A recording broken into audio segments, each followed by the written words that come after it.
So this is very heavy. You know, having to face the enemy is very heavy, because it's not the person we would ever want to face. The person we hate, that did a very negative action to me or my family, we'd never want to. But if you have the values of loving kindness and compassion, it's the test on whether you really are developing your qualities or not. And maybe in the test we fail. And that doesn't make you a bad person. It just means you need to continue. You need to do more work. But the ultimate goal would be to be able to face anybody who's extremely negative and be able to face them and look them in the eye. And to have love and compassion and forgiveness towards them. And to separate the negative action from the person. So, you know, we also need to consider that. Is the person the negative action? Where does the negative action come from? Negative mind, the delusion. So if you want to dislike something, dislike the delusion. Don't dislike the person. The person is not under control. The delusion has them under control. You know, the delusion is controlling them.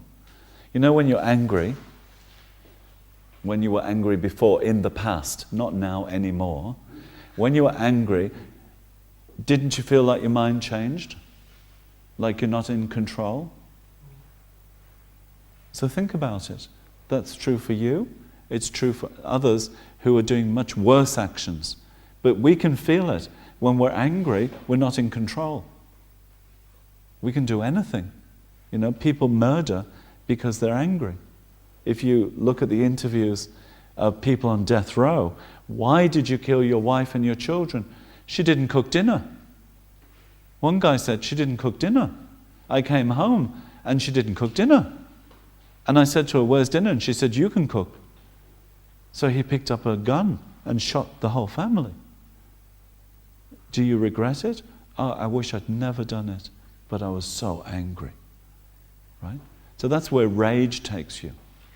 You don't know what you're doing, and at the time, it makes sense. So this desire for a body sends you into rape makes sense, because it's a completely deluded state of mind. And then afterwards, you can think, what was I doing? But at the time, you don't know what you're doing because of the delusion.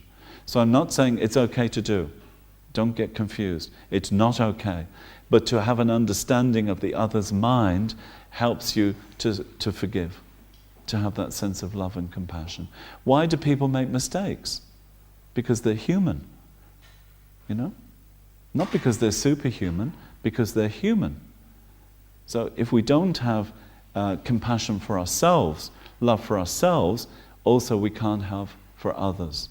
Often people are very hard with themselves and then also can't forgive others for their mistakes, for their problems.